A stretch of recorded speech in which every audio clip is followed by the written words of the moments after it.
Yes, what's up? Magluluto tayo ng chapati. Yan.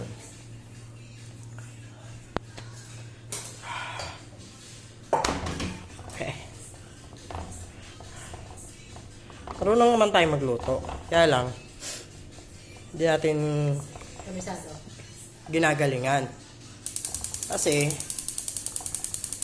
yung sahod natin hindi naman tinataasan. Wala sa minimum yung sahod natin. Eh, bakit ako magpapakapagod?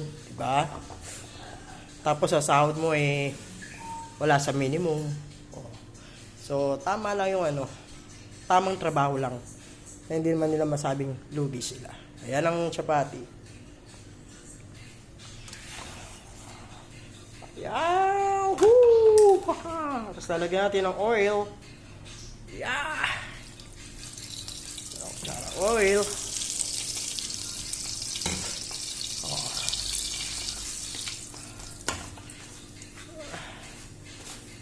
Kasi ang hapunan ng mga alaga ko ay chapati at maharagi.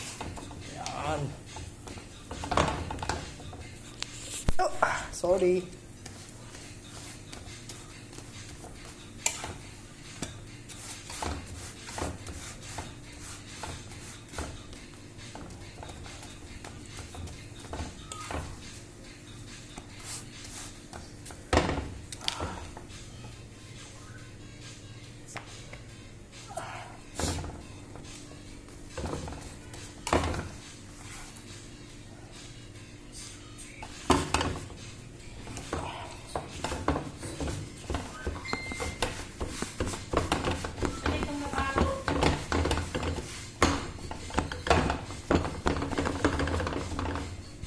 So, ayan na ang chapati natin.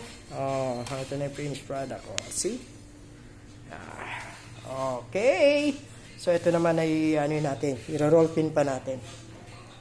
Okay?